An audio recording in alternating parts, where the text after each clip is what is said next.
¿Por qué le estoy dando esta pequeña introducción?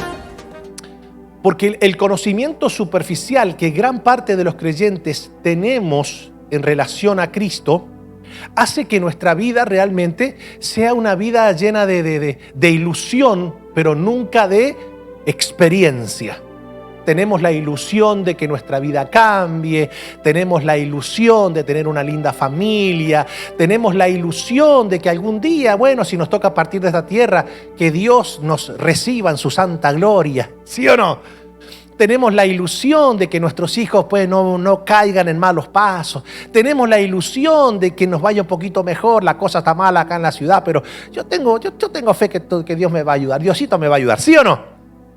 Dígame si no es el común denominador cómo la gente se expresa. Entonces, ¿qué pasa? La gente, por lo general, pues no entiende mucho. Pero no es algo de nuestros días, es algo que ha afectado a la iglesia durante toda la historia. Otra cosa es cuando uno tiene una fe profunda, sólida, basada en el conocimiento del poder de Dios y de las Escrituras. Entonces, por ejemplo, hoy día se conmemora, ¿verdad?, lo que se conoce comúnmente como la entrada triunfal, ¿sí o no? Hoy día, pues, a nivel religioso, se conmemora lo que, pues, hace más de 2000 años ocurrió por las calles de Jerusalén. Pero claro, cuando nosotros comenzamos a ver eso tan lejano, lo que ocurrió, y no entendemos la profundidad de lo que realmente significó la entrada triunfal de Jesús sobre Jerusalén, pues nos va a quedar en una hermosa narrativa quizás de un cura, de un buen líder evangélico, ¿sí o no? Y Jesús un día, hermanos, fue y como ni siquiera tenía un pollino, ni siquiera tenía un pequeño asno, porque Jesús era pobre, no como ahora que hay muchos que andan en Mercedes-Benz, que andan en BMW. No, nuestro Señor era bien pobre. Ni siquiera tenía un pequeño asno para poder entrar en las calles de Jerusalén. Entonces, ¿a qué se le da el énfasis? A ver, ¿a dónde estoy dirigiendo la mente del pueblo? No lo estoy dirigiendo al acontecimiento, sino lo estoy dirigiendo a algo que tengo adentro mío que no soporto que alguien maneje un BMW. Pero como no lo puedo decir a boca de jarro, pues lo espiritualizo metiendo a Jesús en el medio. Ustedes están entendiendo de lo que le estoy diciendo, ¿verdad? Cuando se quedan así callados me da... porque, a ver, no le estoy haciendo ninguna cosa para...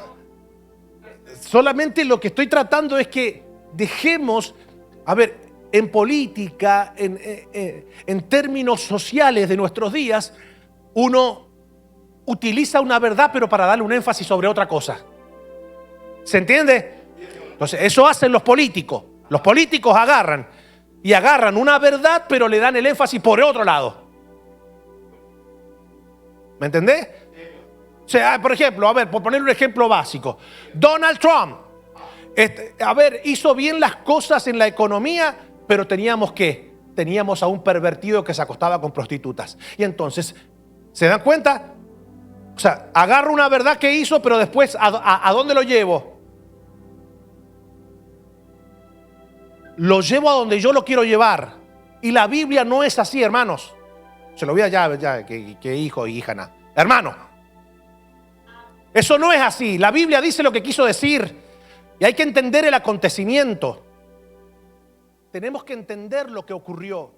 Porque de esa manera nuestro corazón genera gratitud. No hay nada más hermoso que adorar con el entendimiento de lo que estoy diciendo, entendiendo el acontecimiento. Nadie va a hacer memoria de la entrada triunfal de Jesús si solamente se queda con la imagen de descarados estos pastores, estos ministros que ahora andan en carros buenos. Y mi Jesucito, ni siquiera un pequeño asno tenía. No me haga enojar. No me haga enojar. No se trata de eso. No es la enseñanza de que Jesús no tenía un carro. A ver, número uno, sentido común. No existían los vehículos. Do you know what I'm saying or you don't know what I'm saying? No existían los carros. Punto. This is common sense. Entonces, la religión le ha dado un énfasis, pero para el pueblo judío era muy importante que su Mesías tuviera esa manifestación en un asno. Pero ellos lo que no habían entendido muy bien era la imagen que ellos esperaban del Mesías que iba a venir en el nombre del Señor. Ellos esperaban un Mesías que lo liberara de la ocupación romana. Ese es el Mesías que ellos esperaban. Pero no porque el Antiguo Testamento así lo aseverara, sino que era el Mesías que ellos rabínicamente habían ido construyendo con el pasar del tiempo. No era el que la Biblia venía profetizando durante 4000 años en todo el Antiguo Testamento. Cuando uno pues mira todo Isaías 53, te vas a dar cuenta que el Mesías era un siervo sufriente que iba a ser juzgado por los pecados de un pueblo que era imposibilitado de poder redimirse a sí mismo, y que ese Mesías tendría que, en sus palabras finales, orar por todo el pueblo. Y fue lo que Jesús hizo. Ese Mesías sufriente es un dolor de cabeza aún en nuestros días para un sinnúmero de sinagogas. Porque cuando vos lees Isaías 53, los rabinos dicen: che, este Mesías se parece mucho al que predican los cristianos. Así que no nos conviene identificar Isaías 53 como el Mesías. No nos conviene según el pensamiento rabínico de nuestros días y de lo largo hace 2000 años. ¿Por qué no nos conviene? Porque es idéntico al que predican los cristianos. Y entonces, ¿cómo hacemos con Isaías 53? Bueno, durante mucho tiempo se prohibió ese capítulo en las sinagogas, pero ya prohibirlo era muy obvio. ¿Cómo vas a prohibir que eso se enseñe, se lea? No se puede. Entonces algunos rabinos comenzaron a darle una nueva interpretación. ¿Y qué interpretación le dieron a Isaías 53? Bueno, que Isaías 53 no habla del Mesías, que Isaías 53, ese hombre sufriente, es el pueblo de Israel. ¿Oyó? Le estoy enseñando Biblia. ¿Quieren aprender un poquito de Biblia? A ver, levánteme la mano los que quieran aprender un poquito de Biblia, porque esto es importante, que yo necesito un pueblo educado en el conocimiento de las Escrituras y de la fe. Ese siervo sufriente que toda la vida, de hecho, hasta que los cristianos lo identificaron y lo comenzaron a pregonar, los judíos también sabían que ese era el Mesías, pero como después ese Mesías se parecía mucho que predicaban los gentiles, dijeron: no nos conviene. Porque reconocer eso es reconocer que el Mesías que nosotros le enseñamos al pueblo que debíamos esperar, que era aquel Mesías que nos iba a liberar de la ocupación romana, ¿verdad? Ese Mesías, si nosotros reconocemos que Isaías 53 es el Mesías, pues básicamente no es compatible con lo que nosotros esperábamos. Y era tan fuerte ese pensamiento dentro del pueblo de Israel que aún los discípulos, después de haberlo resucitado, después de experimentar durante 40 días que Jesús... A ver, por favor, sitúese en el lugar de los apóstoles. A ver, ellos lo vieron no de una manera imaginaria, no, literal. Ellos vieron a Jesús resucitado. ¿Qué hubiese hecho usted si literalmente usted ve crucificado a un hombre, sepultado a un hombre, y al tercer día ese hombre que dijo que iba a salir de la tumba sale, pero no es que sale solamente y después queda en la fe de que él está? Nunca se lo manifestó. Pero si la tumba está vacía, no sé, nunca lo vi literalmente, pero que la tumba estaba vacía, estaba vacía. Y siempre, bueno, ahora yo tengo que creer que esa tumba está vacía porque él resucitó. No, ellos lo vieron. Que no solamente lo vieron, Jesús se le aparece y le dice: Tomás, vení, pon tu mano aquí para que veas que soy yo, que no soy una imaginación óptica, no soy un éxtasis. Tócame, ven, pon. ¿Estamos acá? Ellos lo vieron, no solamente los apóstoles lo vieron las mujeres. Usted sabe que las mujeres en estos días no mienten. Acuérdese que el feminismo nos enseña que todo lo que una mujer dice es verdad y todo lo que el hombre dice es mentira. Tenía que meter el chivo, mi hermano, usted sabe. Si no, no sirve esto. Claro. Ya está, ya. Me saqué un poquito, aprovecho que mi esposa no está acá. Cuando ella no está sentada en la primera fila, yo puedo desahogarme, mi hermano.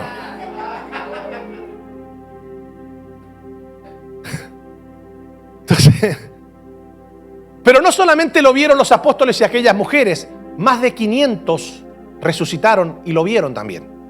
Ahora, ¿a dónde lo quiero llevar? Estaba tan arraigada esa esperanza del pueblo judío que el Mesías, una de las señales que cumpliría es que los libraría de la ocupación imperial. Los libraría. Entonces, después que Jesús se le manifiesta, que Jesús le revela que su reino es un reino espiritual, que trasciende lo político. ¿Se entiende? Jesús quería que ellos entendieran que su reino era espiritual. Ayúdame a ver. Espiritual. Que su victoria sobre imperios, sobre principados, sobre gobernadores de las tinieblas eran representaciones espirituales. O sea, era una victoria sobre el mismo Satanás y sobre la ley del pecado que operaba en la vida de los hombres y de las mujeres. Entonces, después que ellos lo vieron 40 días resucitado, Jesús estuvo con ellos todos los días. Ellos le hacen la pregunta, y escuchen lo que le preguntan: Señor, ¿cuándo le vas a restituir el reino a Israel? O sea, ellos estaban todavía esperanzados en esa reconstrucción política del Estado de Israel, ¿sí o no? Entonces los judíos, ¿viste? Ahora dicen que no, que Israel es el reloj profético. Olvídese, ya todo está escrito, mi hermano. Hay una sola Israel, y esa Israel es la Israel espiritual, y la conforman los que han nacido de nuevo en Cristo Jesús. Todos los que han nacido de nuevo son la Israel espiritual de Dios. O sea, Dios ahora es, Dios, cuando nosotros decimos el Dios de Israel en nuestros días, es el Dios de la Israel espiritual. ¿Me entendió? A ver, se lo voy a decir en español. Do you understand me? Es la Israel espiritual, que Israel significa pueblo escogido de Dios. Somos nosotros los que hemos nacido de nuevo y hemos sido injertados en la Israel espiritual, los que pertenecemos a la Israel de Dios. Así que en nuestros días nosotros somos la Israel de Dios. Ahora, ¿por qué es tan importante? Le dije 2 minutos y ustedes siempre me hacen 2 minutos, le dije. Pero que necesito explicarles por qué es tan importante la entrada triunfal. Porque nosotros necesitamos conocer al Mesías. ¿A quién necesitamos conocer? Y Jesús dijo, si ustedes quieren conocer al Mesías, ¿qué deben escudriñar? ¿A qué escritura se refería? ¿Al antiguo pacto? Porque todavía el Nuevo Testamento no había sido desarrollado. Si Jesús estaba físicamente con ellos. Entonces cuando Jesús dice, escudriñen las escrituras porque os parece que allí está la vida eterna. Es decir, allí estoy yo. Chequen porque yo soy el que las escrituras profetizaron. Pero ellos estaban cegados, y también hoy en el pueblo de Dios hay mucha ceguera en relación a esto. Por eso es que no adoramos al Señor con esa gratitud, porque todavía no hemos entendido cuántas profecías mesiánicas se cumplieron en Jesús. ¿Sabe usted cuántas profecías? Porque claro, cuando alguien nos pide explicación de nuestra fe, ¿qué decimos nosotros? Yo creo en Él porque es verdad. A ver, explícame, ¿por qué? ¿Por qué crees que Jesús es el Mesías? A ver, explícame por qué Jesús... Si cuánta gente no se autoproclamó el ungido o el Mesías a lo largo de la historia. ¿Por qué? ¿Qué tiene de diferente Jesús a los demás que se autoproclamaron el Mesías? A ver, ¿qué tiene diferente? No sé, el diablo está enojado. Fuera, diablo, fuera. Viva Cristo, viva Cristo. ¿Por qué? Porque no entendemos. No entendemos. Les dije el otro día, hay que entender las profecías mesiánicas. ¿Saben cuántas profecías se cumplieron en Cristo mesiánicas? Aproximadamente 300 profecías. Desde el tiempo en que el Mesías debía nacer, dónde debía nacer, cómo debía nacer, todas las cumplió Cristo. Por eso que cuando alguien que se cree intelectual venga y te diga, y cuando vos le decís, mira, ¿sabes por qué Cristo era el Mesías? ¿Por qué? Porque 700 años antes de su venida se profetizó esto y Cristo lo cumplió. 800 años se profetizó esto y Cristo lo cumplió. Cuando vos le mostrás cómo vos haces, o sea, cómo hace una persona para refutarte algo que se escribió siglos antes y que se cumplió literalmente, es imposible. Tiene que ser una persona muy perversa o una persona negacionista. Vos no podés negar la evidencia. ¿Sabe cómo se llama eso? En teología apologética. ¿Ok? Es decir, yo reconstruyo toda una verdad basado en la historia y en la evidencia. ¿Estamos acá? ¿Estamos acá? Ok. Ahora, la otra vuelta escuché a una persona que dice que es creyente, cristiana por supuesto no es, pero se autoproclama creyente. No sé en qué cree, pero la cuestión es que dice que Dios nos abandonó y que también el Señor abandonó a Cristo. ¿Ok? No se puede decir una babosada tan grande. Porque decir eso es enseñarle a la gente que nosotros caminamos sin Dios, a la deriva, y que Dios nos entregó a nuestra propia suerte. Lo que está diciendo básicamente, haz lo que se te da la gana porque ya Dios te abandonó. Hacete responsable de tus actos. Lo que está diciendo es llevar una vida de fe basado en tus propios, en tu propia voluntad. Es una forma indirecta de decirle a la gente, nuestro Dios no es nuestro Señor. ¿Se entiende? Entonces, claramente nosotros vivimos bajo la voluntad de Dios, bajo el señorío de Dios. Yo no hago lo que se me da la gana, yo hago lo que Dios me manda a hacer. Lo que Dios estableció. ¿Hasta aquí estamos bien? Ok, pero ¿por qué esta persona dice que Dios nos abandonó y utiliza como versículo de cabecera el versículo donde Jesús dice, pues el Padre o el Padre me abandonó o el Padre me desamparó? ¿Por qué él se atreve a decir semejante herejía? Bueno, él lo dice por dos razones, o porque es muy malintencionado y quiere desprender a la gente del señorío de Cristo, o porque es un ignorante que no leyó el Salmo 22. Entonces, el Salmo 22 claramente dice, si me lo pueden poner, el Salmo 22, versículo 1, el Salmo 22 es un salmo mesiánico. Entonces, anuncia cuál sería la exclamación del Mesías en la cruz del Calvario. ¿Qué fue lo que Jesús dijo en la cruz del Calvario? A ver, ayúdeme. ¿Qué fue lo que Cristo dijo en la cruz del Calvario? Una de las palabras que dijo, Dios mío, ¿por qué me has desamparado? ¿Sí o no? Y mire lo que dice el Salmo 22, siglos antes del cumplimiento de esa palabra de Jesús en la cruz del Calvario. Que dice, Dios mío, ¿por qué me has desamparado? ¿Por qué estás tan lejos de mi salvación y de las palabras de mi clamor? Le voy a decir algo. Si Jesús no decía eso en la cruz del Calvario, si Jesús no exclamaba, Padre mío, ¿por qué me has desamparado? Entonces Jesús no era el Mesías.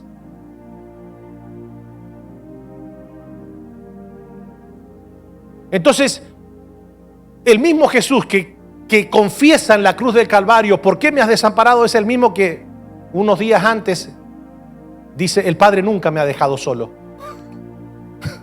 Él sabía muy bien, pero una de las profecías que el Mesías debía cumplir es que en la cruz debía proclamar ese Dios mío, ¿por qué me has desamparado? ¿Se entiende? Entonces, ¿por qué Jesús lo dijo? Porque era un cumplimiento profético del Mesías. ¿Estamos acá? Ahora, la entrada triunfal, lejos de ser lo que yo les dije a ustedes, una conmemoración de la humildad y de la pobreza de Cristo, no, también es un cumplimiento profético. Es una profecía. Si Jesús hubiese tenido todas las demás características que debía tener el Mesías, pero el Mesías o Jesús no entraba de una forma triunfal a Jerusalén 7 días antes de su crucifixión, de su resurrección oficial, entonces no era el Mesías. Ya conmigo, pastor, ¿así tan serio? Sí.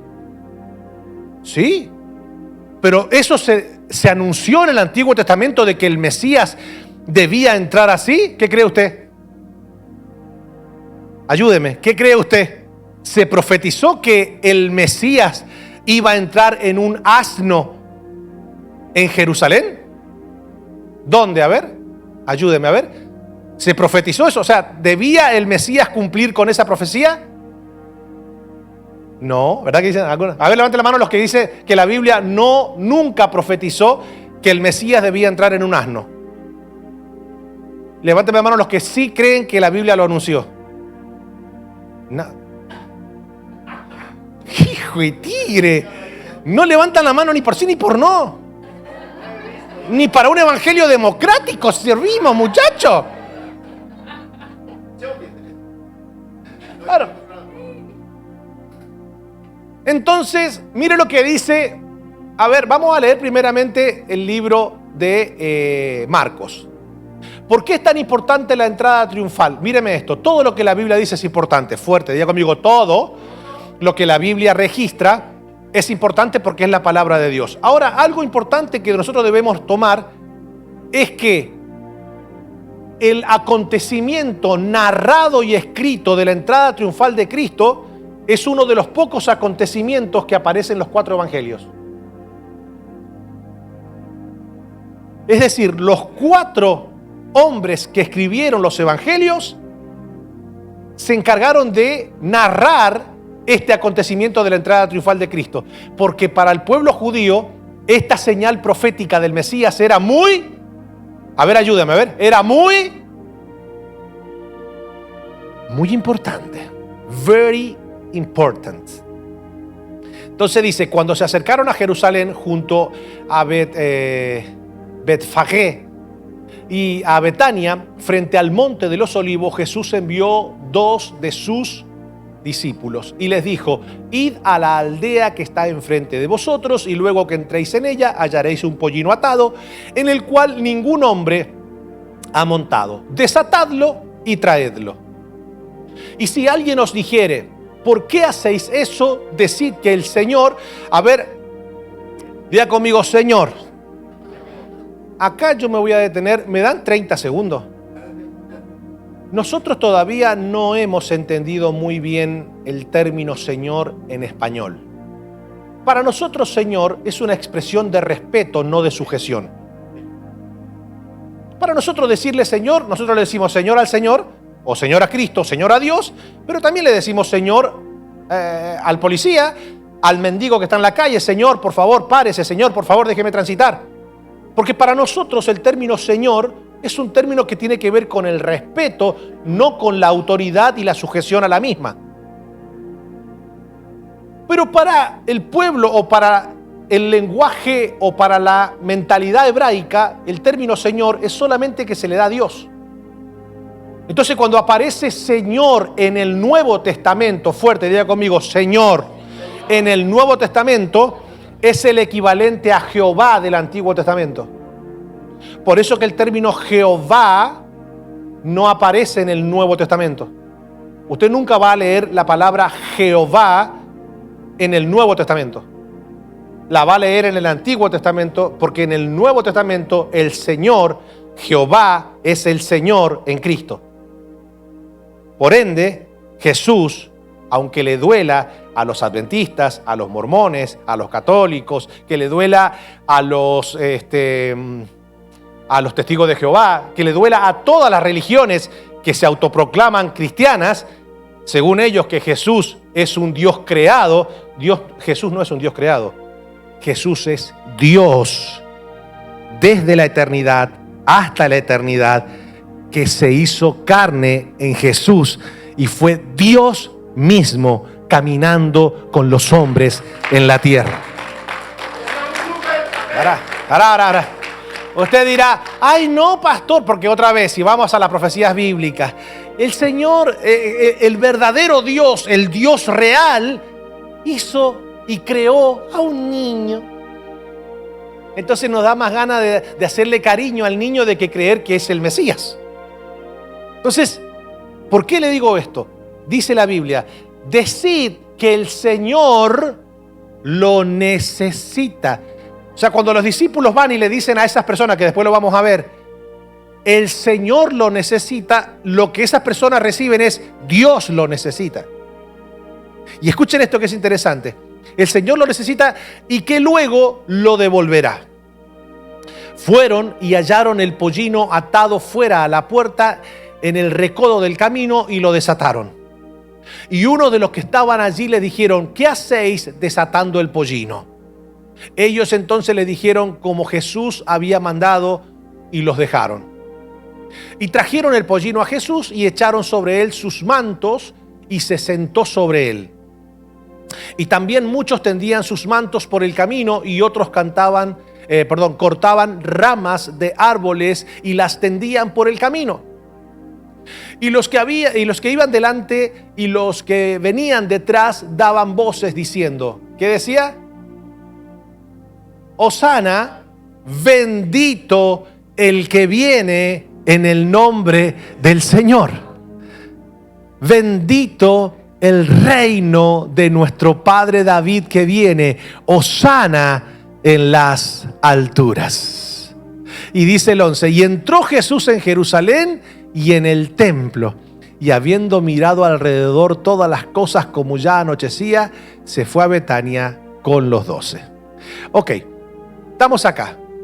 ¿Por qué aquella gente comenzó a cantar de una forma eufórica? Y cantaban, y levantaban y reconocían el reinado de Jesús.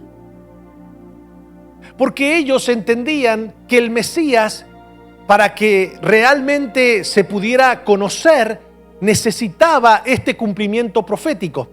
Y a Jesús lo seguía ya en ese entonces una multitud de gente. Y él mismo, pues, se encargaba de manifestar el poder de Dios. Y los mismos maestros de la ley le decían: nosotros sabemos que has venido de Dios, porque nadie puede hacer las cosas que tú haces si Dios no está con él. Tú eres un ser enviado de Dios.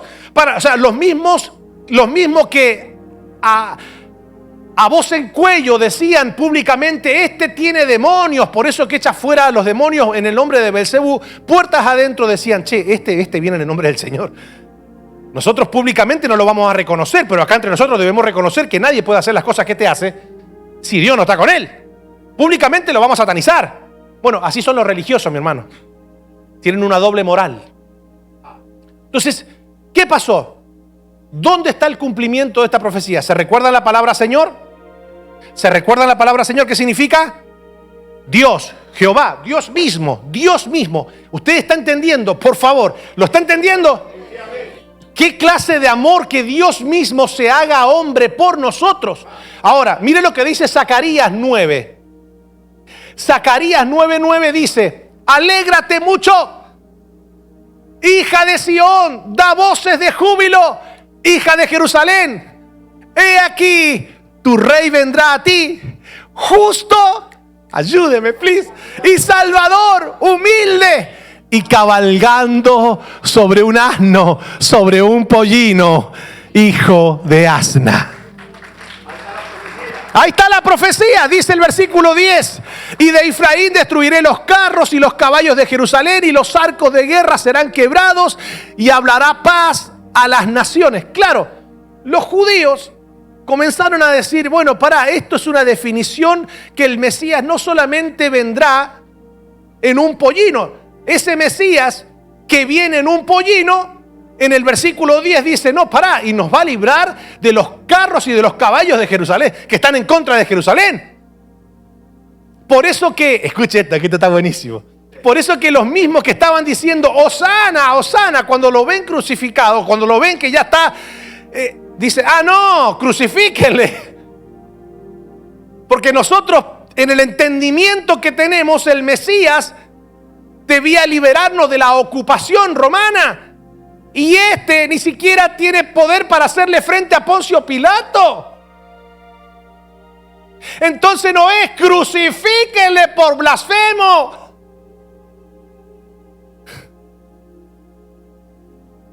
Damas y caballeros, Jesús es mucho más que un líder con poder político.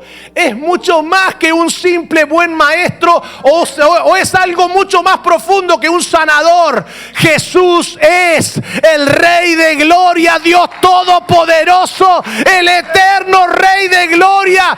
Dios se hizo hombre. Ayúdame, Dios se hizo hombre. Y eso hace que nuestra adoración sea mucho más profunda.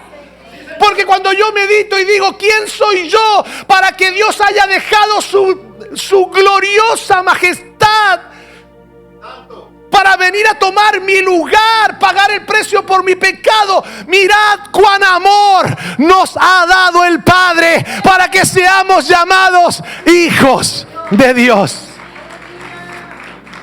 Entonces no es lo mismo cantar Hosana porque lo estoy leyendo detrás de una pantalla que cantar Hosana reconociendo ese cumplimiento profético en Cristo.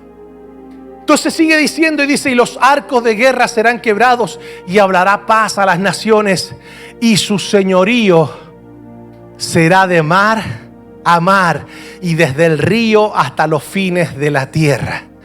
Y mire lo que dice ahora. Ahí está. Para los que dicen que Jesús no es Dios, que es un Dios pequeño, un Dios menor, que es un Dios creado en el vientre de la Santa Madre María. Ayúdeme, no lo digo yo, lo dice The Bible. En Argentina decimos The Bible. A ver, ayúdeme, ¿qué dice el 14? A ver, ¿qué dice? A ver, ¿quién será visto? Entonces Jesús es. Por eso que dice, el Señor lo necesita. Y Jehová será visto, y su dardo saldrá como relámpago, y Jehová el Señor tocará trompeta, e irá delante, o irá entre torbellinos del austro. Entonces, ya entendiendo esto, ¿qué representa la entrada triunfal? El cumplimiento profético de que el tiempo de redención estaba más cerca que nunca. ¿En qué fallaron los judíos? En interpretar que su líder mesiánico era un libertador político de la ocupación romana. Y los que interpretaban que era algo mucho más profundo no estaban dispuestos a soltar sus lugares de privilegio. Si usted lee, se va a dar cuenta que cuando usted lee la entrada triunfal de Cristo y se va más abajo, todas esas cosas, en su entrada triunfal, Jesús va y se mete adentro del templo y tumba todas las mesas cambistas de los sacrificios, de la venta de animales del sacrificio, porque eso se había transformado en un negocio redondo para los ocupas del templo. No, para los líderes religiosos que eran en este caso quienes manejaban la administración del templo eran los saduceos. Era una casta religiosa terriblemente corrompida, trabajaba mancomunadamente con el gobierno romano para mantener quieta la masa judía. ¿Se entiende? Entonces, ellos no estaban dispuestos a soltar sus privilegios de casta religiosa por reconocer a Jesús como el Mesías. No, porque era mucho el dinero. Por ejemplo, la Biblia, ¿me dan 2 minutos y se lo explico? ¿O quiere que le hable otra cosa? No, porque no sé, capaz que usted dice, bueno, pastor, me estaba hablando de Biblia, pastor. Predicame de cuánto dinero va a aparecer en mi cuenta de banco con un... Dale, pastor, tirate un par de... Que necesito prosperar, pastor. Estoy esperando, ¿me entendés? Que me diga, levanta las manos más, levanta la mano más, levántalo más.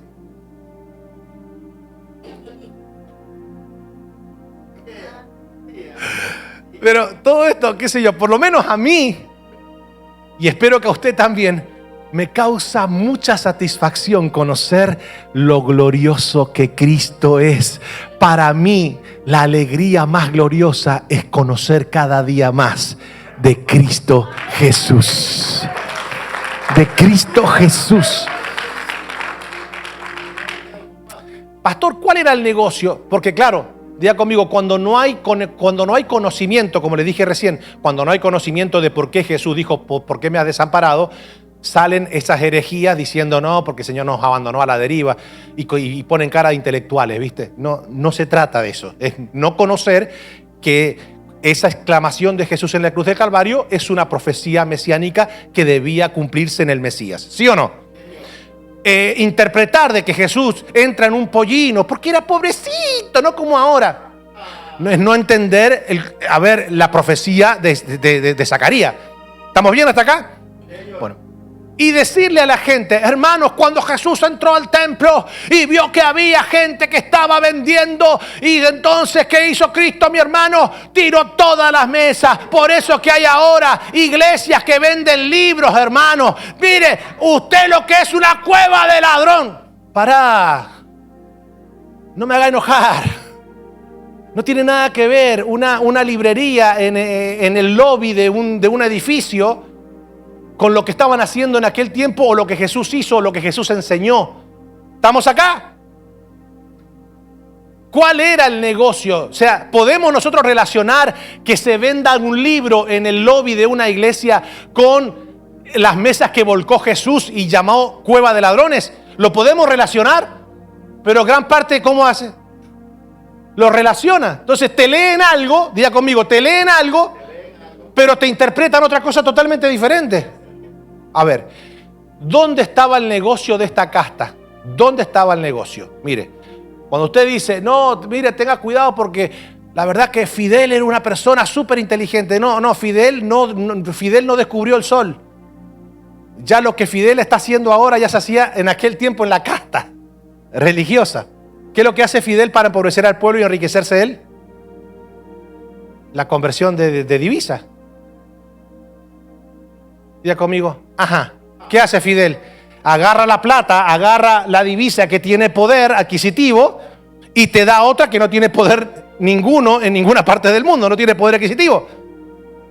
¿Se entiende? Vos me das lo que sirve y yo te doy lo que no sirve. Y eso que no sirve, solamente lo podés gastar dentro de la economía interna.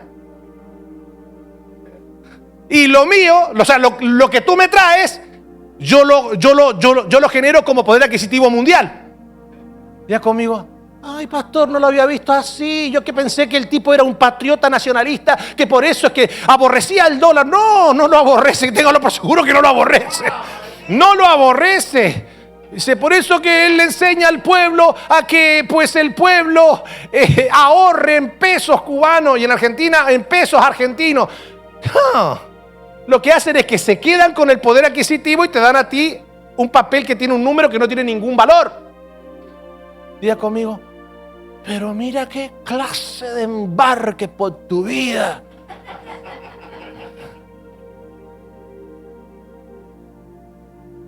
Vos vas ahora a Venezuela, porque no decir, pastor, pero ¿por qué con los cubanos? ¿O por qué con los argentinos? ¿Por qué no le tirás a los venezolanos?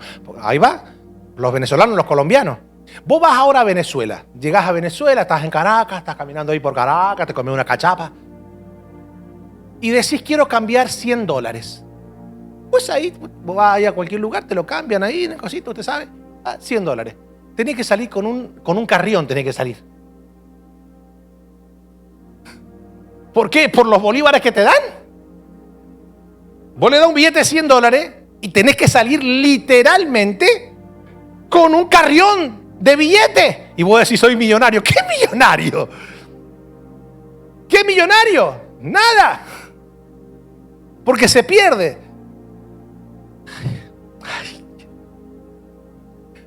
Dejemos nuestros países de lado. Pero para que entiendan que esto ya viene, esto no han descubierto. El socialismo del siglo XXI no descubrió nada.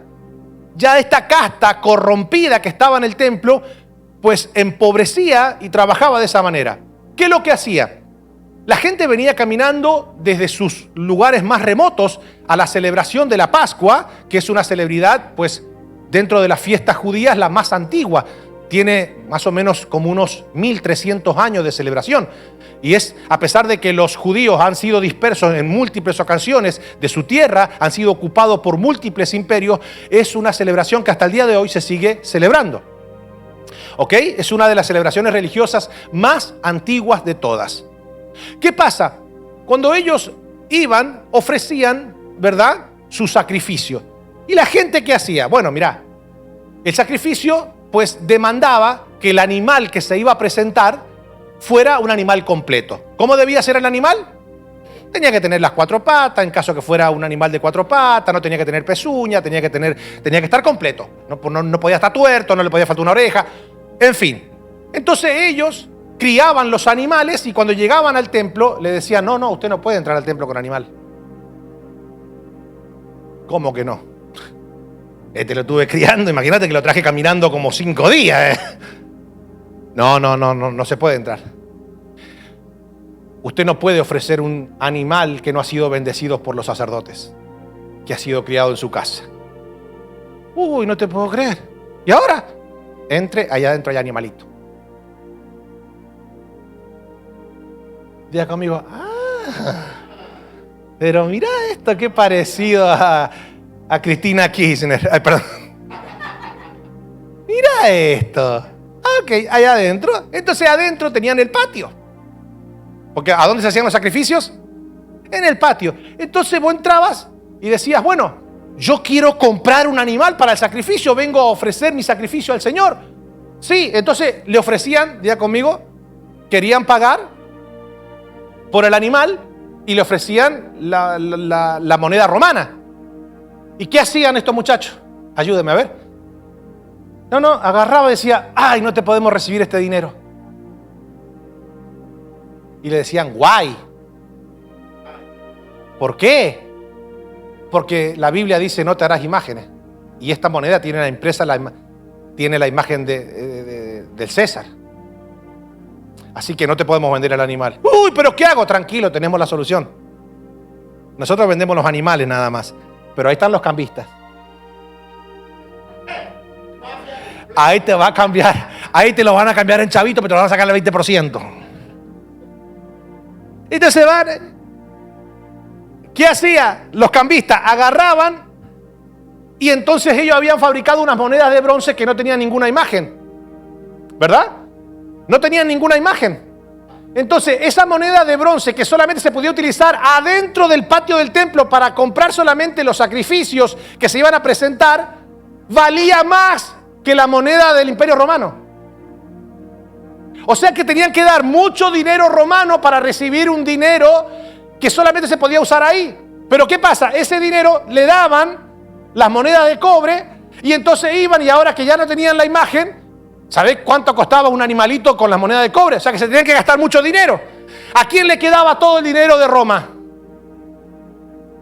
Claro, pero estos tenían un mecanismo tan fuerte que ellos decían, ya nosotros invertimos en cobre una vez, después no podemos invertir siempre. O sea que ese dinero que estaba ahí en cobre, que no sirve para nada, lo traían para acá, lo pagaban y ¿a dónde quedaba la moneda de cobre también? Entonces allá adentro ¿qué quedaba? Quedaba cobre y quedaba la plata romana. Quedaba todo ahí.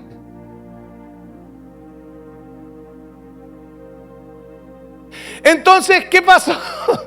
Cuando el Señor ve eso y dice, ustedes han hecho de esta casa, que es una casa de oración, han hecho una cueva de ladrones, le roban al pueblo y volcó las mesas. En la furia del Señor salió de él, porque al Señor no le gusta ese tipo de creencia religiosa. La casta religiosa es tan perversa como la casta política. Acá hay un solo Rey de gloria, hay un solo Rey de reyes, hay un solo Dios soberano, hay un solo Dios eterno que es Cristo Jesús. Ahora, ¿entienden por qué los saduceos no querían? Claramente, el Imperio Romano permitía esas divisas adentro y esa negociación adentro del templo, porque de todas las monedas con la insignia del emperador romano que caían en el templo, gran parte de ella ¿a dónde iba? A las arcas romanas. Y gran parte también de lo que quedaba, ¿para quién quedaba? Para la casta religiosa. Entonces vos te pensás que si ellos reconocían que Jesús era el Mesías, que Jesús era Dios hecho hombre y que Jesús era el Cristo profetizado en las Escrituras, si ellos lo reconocían como el Mesías, ¿qué debían hacer? A ver, ayúdeme. ¿Qué debía hacer el sumo sacerdote si reconocía que Jesús era el Mesías? No, quitarse él y darle ese lugar a Jesús. Pero quitarse él implicaba que ya su poder religioso, sus privilegios de casta religiosa, no iban a pertenecer más. Entonces no estaban dispuestos a ceder sus privilegios. Damas y caballeros, no sé si decirlo. No sé si decirlo. Hay gente que cree en el Señor, que cree que Jesús es el Hijo de Dios, que cree que Jesús, pero no están dispuestos a ceder su lugar. No están dispuestos a cederle su corazón en totalidad a Jesús. Yo creo que Él es el Hijo de Dios. Yo creo que claramente Jesús existió y resucitó, pero no le voy a dar el trono de mi corazón. A mi vida la voy a seguir dirigiendo yo como yo quiero. Voy a hacer las cosas a mi voluntad, y por eso que hay personas que buscan iglesias que le prediquen a ese Dios que se adapte a su imagen y a su semejanza. Lo vas a lograr. Dios cumplirá todos tus sueños. Dios hará posible todo lo que te propongas. ¿Sabes qué? Tú solamente tienes que caminar y decretar y declarar, y todo lo demás lo hace el Señor. Tú tienes que seguir. ¿Sabes qué? Prepárate porque tus mejores años ya están llegando. Veo una nube de gloria. ¿Sabes qué? Veo que Dios te abre puertas para que emprendas negocios gloriosos. Prepárate porque ¿sabes qué? Tus hijos, tú eres rico, tus hijos serán millonarios. Prepárate. Oh my goodness, acá nadie está entendiendo lo que estoy diciendo. Hay algo glorioso. ¿Sabes qué? Veo ángeles alrededor tuyo. ¿Sabes qué? Hay muchos que te han criticado, hay muchos que no te entienden, que no han visualizado tus sueños. ¿Sabes qué? Haz como José, deshazte de esa gente envidiosa que no soporta verte brillar. Prepárate porque tus mejores días ya comenzaron. Oh my goodness. Entonces, ¿qué es lo que es? Es ir a un lugar donde me presenten a un Dios a mi imagen y a mi semejanza. Un Dios que vaya donde yo... A ver, yo no quiero un Dios que me diga a dónde dirigirme. Yo quiero un Dios que se dirija donde yo quiero ir.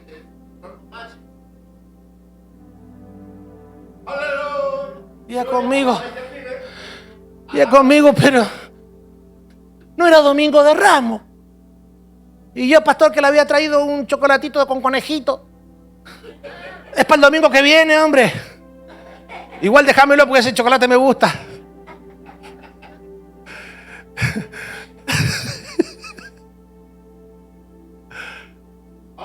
Damas y caballeros, es mi deber enseñarles a ustedes lo maravilloso que es Cristo Jesús. Es mi deber enseñarles a ustedes que un día como hoy se conmemora una de las profecías cumplidas en el Señor más gloriosas. Dios mismo, cumpliendo su palabra profética, subido en un asno y diciendo lo que anuncié en Zacarías 9:9, hoy día se está viendo de una manera literal delante de sus ojos. Y yo quiero, damas y caballeros, con todo mi corazón, que porque les comencé hablando de adoración. La adoración se hace gloriosa en la vida de los hijos de Dios cuando nosotros comenzamos a deleitarnos en Cristo, a conocerle a Él.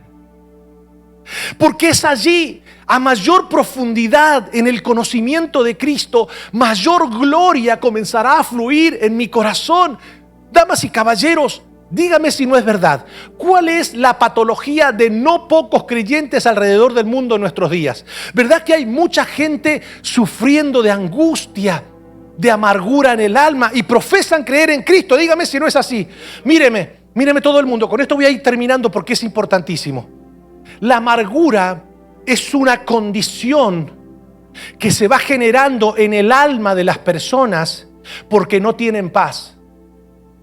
Y no tienen paz porque no han conocido al príncipe de paz en intimidad. Pastor, ¿cómo usted dice que la amargura es el resultado de un corazón que tiene falta de paz? Bueno, la Biblia dice: seguid la paz y la santidad para con todos. No sea que brotando, ayúdeme a ver, no sea que brotando una raíz de amargura, dejemos de alcanzar la gracia de Dios. ¿Y por qué mucha gente no tiene paz en el corazón? Porque no tiene una vida de intimidad con el príncipe de paz. ¿Y por qué no tiene una vida en comunión con el príncipe de paz? Porque claramente no se esfuerzan en conocerle a Él. Toman la Biblia con el único propósito de ver qué es lo que Dios me promete a mí. Y no digo que esté mal, pero cuando el énfasis en leer las Escrituras está puesta en mi persona y no en el conocimiento de Él, ahí se genera un egoísmo espiritual. No estoy diciendo que nosotros dejemos de escudriñar las promesas que Dios ha hecho sobre nosotros. Eso es bueno. Pero nosotros debemos priorizar en conocerle a Él. Pablo lo entendió muy bien a eso. Y Pablo dijo: todo lo que para mí era ganancia, yo lo tengo como pérdida, como basura, con tal de llegar al conocimiento. Ayúdeme. Con tal de llegar al conocimiento de mi Señor, que es Cristo Jesús. O sea, ¿cuántos de nosotros podemos decir: todo lo que para mí era una plataforma de ganancia, yo lo tengo como pérdida, lo tengo por basura? Porque para mí es más importante el conocimiento de Cristo. Mire, para mí fue tan importante esto que comencé a escribir un libro. No sé cuándo lo voy a terminar, pero el libro hablará en relación a por qué Jesús es el Mesías. Y de una manera detallada mencionar las cerca de 300 profecías mesiánicas que se cumplieron en Cristo.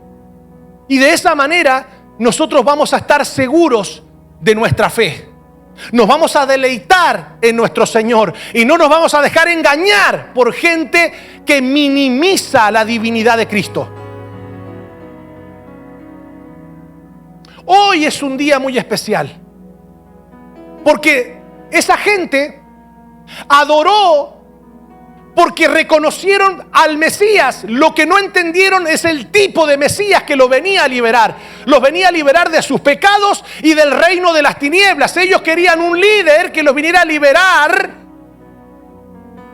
de sus enemigos romanos. Por eso les dije al principio, ellos comenzaron diciendo Hosana. Cuando vieron que su líder político estaba en las manos de Poncio Pilato y no se defendía, entonces comenzaron a decir: crucifíquenle.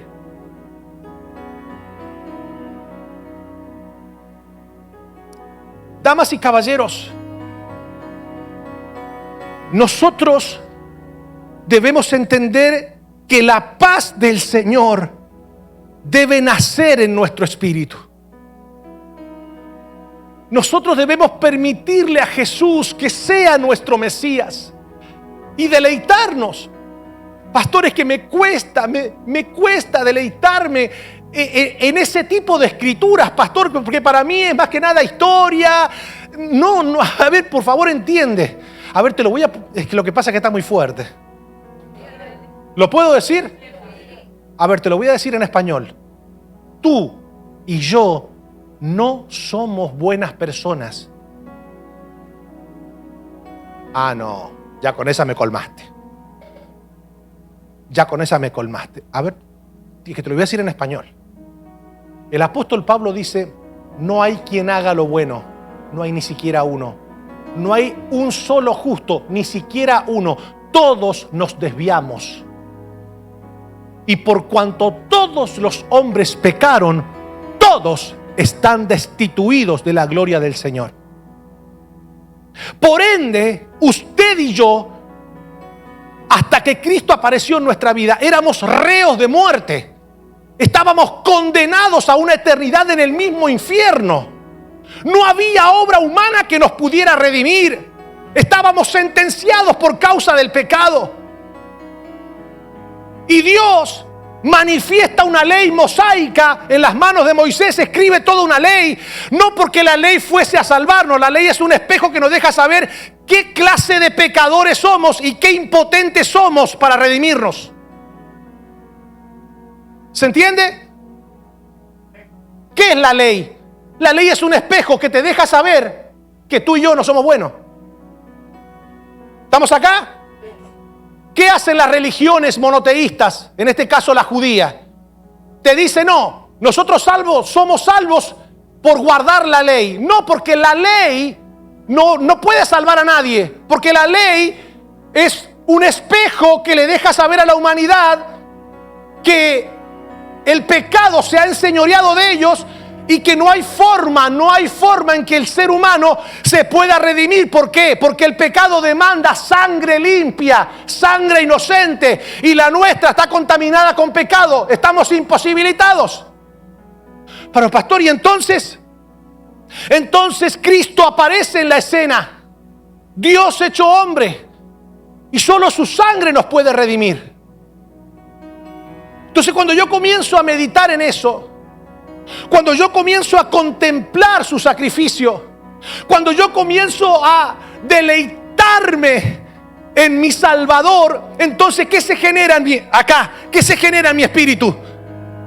Gozo y gratitud.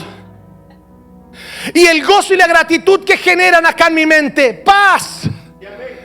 Porque el príncipe de paz reina en mis pensamientos. Tú guardarás en completa paz a aquel cuyo pensamiento en ti persevera, porque en ti ha confiado. Entonces, damas y caballeros, no podemos redimirnos, no podemos justificarnos ante el Rey. Somos reos de muerte. Estábamos confinados a una eternidad sin Dios. Y ahí aparece el Mesías. Entonces, cuando tú y yo comenzamos a cantar en dirección a su amor, a su entrega, a su sacrificio, es hermosa la alabanza en los labios de los hijos de Dios. Porque la adoración no consiste en lo que Dios me puede dar.